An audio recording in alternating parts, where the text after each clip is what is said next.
Good morning, guys. So today we're going to be using some of those skills of shading to eventually draw a human eye. So that's what we're going to be working on over the next couple of days as a completed drawing, right? So today, starting off with that drawing, we're going to be doing a lot of line work for the most part, and probably just a little bit of shading depending on how long everything takes, okay? So today we're going to need a pencil and a blank sheet of paper. And we want this drawing to be pretty large. We want it to take up the majority of the space of the paper. The first thing that we're going to draw in is the overall shape of the eye, the outline, okay? And two tips I'm going to give you. The first one is we're not going to draw this with one single perfect line. For some reason, people have a tendency of trying to draw it with one clean, perfect line, and that's really difficult to do, and it's not how artists do it. We want to sketch this out using multiple lines. So as I'm drawing this, you're going to notice that I'm flicking my wrist back and forth, and what that allows me to do is to make changes to the line really quickly on the fly, and it doesn't give me very much pressure in terms of making sure that that line's perfect. Okay, so we're going to sketch it out, and I'm going to do that very lightly. That's the second thing. We really want to focus on our pressure, especially when we're drawing lines. If you've ever done a drawing before where you've had to erase and make some corrections, and then you go to shade that in or to color it in with any coloring supplies, and you could see all those white lines left behind from indentations that your pencil made. We want to avoid that, especially when we're shading, because that's going to be really noticeable when we do shade over the top. So we want to go really light with our pressure, and we're using multiple lines to sketch this out to really find that shape that we want to have, okay? So again, we're drawing a human eye. This is going to be my inside corner of the eye, so this is where I'm going to draw my tear duct. And again, I want this to take up the majority of the space of the paper.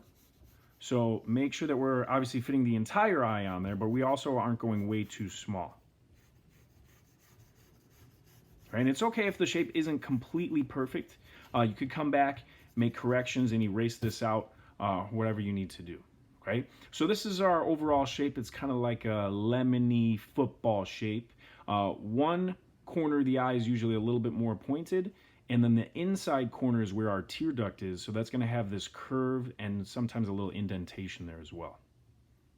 So that's the first shape that we're going to draw in. Did it nice and light, did it with multiple lines. Okay? The next shape that we're going to draw in can be a little tricky and intimidating, but it's really not that difficult. Right? We're going to be drawing in a circle.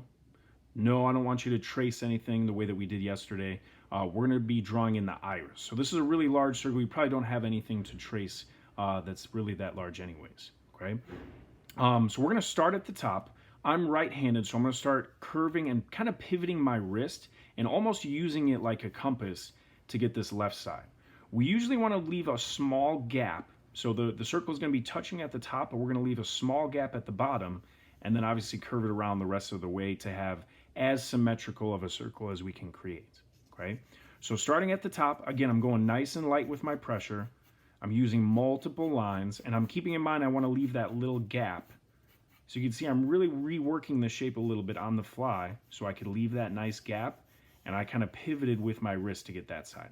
Now, once I go the other side, I'm going to be glancing back and forth between the line that I'm drawing and the line that I've already drawn to try to make this as symmetrical as possible. Okay, and then like I said, you could come back and clean up.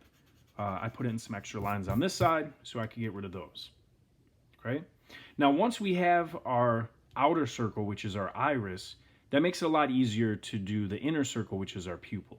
Okay, so using this as a reference, as long as we're happy with this shape, our pupil should be a lot easier to create based off of this iris.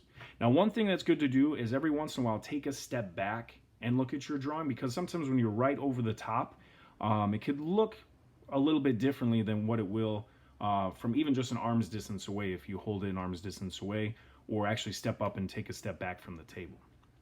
All right, so with the pupil, we don't want to make it too big. We don't want to make it too small. We want to have that perfect size that we're looking for. So one thing that I like to do before I start is to kind of measure out, just with my eyes, and put a little dash about the size I think I'm looking for, okay? And one thing that you could do is use your pencil as a measuring tool Once you have that little dash down or the measurement you think you're looking for, if I put the tip of my pencil on where the edge of the iris is, and then grab the pencil right on where that dash is, I could use that as a measuring tool. So I have that measurement here, and I could use that to kind of make some lines around to kind of help. Okay, so if you want to go around your drawing and put those in and kind of connect the dots, you could do it that way to kind of help, or you could just kind of glance back and forth between the line that you're drawing and that iris line that we put in. And again, same thing, I'm going to be sketching it using multiple lines, and I'm not using too much pressure.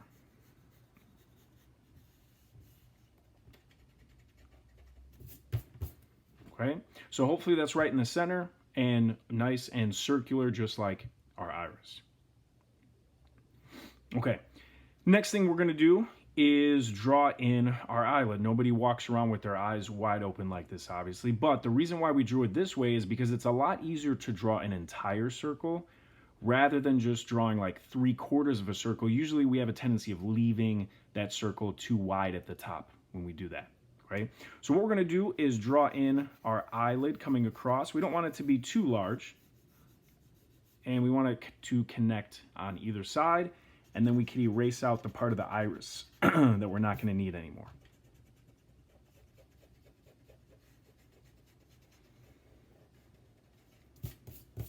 Okay, one little detail that's really going to make our eyes look a lot more reflective and glassy and realistic is a highlight. And highlights are going to change quite a bit from photo to photo and person to person based on the light source that's in the room. So we're going to just have a rectangular shape as our light, kind of like the lights at school, if you can remember what those look like on the ceiling. So ours is going to start in the iris and come into the pupil a little bit. It's going to curve a little bit because the surface of the eye is curved. And it's also going to taper in and be a little skinnier down here at the bottom. So we want it to be a little bit wider at the top. And then you could erase out your pupil line here. Okay, so this spot is going to be reserved, and this is going to remain the white of the paper. We're not going to be adding in any graphite or doing any shading into this area. That represents that highlight or the light reflecting off of the surface of the eye. So that's going to be really helpful as we move forward. And then the last little line work that we're going to do for today is to add a little bit of tear duct detail to the tear duct, right? So we're going to do this with two lines. We're just going to have kind of a swooping line come across, and then we're going to draw a smaller circular shape right in the corner, okay? And that changes quite a bit from person to person, but that gives us enough detail to read as a pupil, okay? So that's all the line work that we're going to start off with. Now we're going to do just a little bit of shading today because those shapes are probably going to take you a little bit longer to be happy with. And now we're going to switch to do a little bit of shading, okay? Now, usually what you want to do is start with some lighter values and build up the surface of your drawing. But a lot of students have a difficult time going dark with their value, and they want to have these really light drawings. So what we're going to do is to lock in our darkest value first, and then build out the rest of the drawing from there so we could use that as a reference. So obviously the darkest part of our drawing is going to be the pupil, hopefully you said. So we're going to shade in the pupil.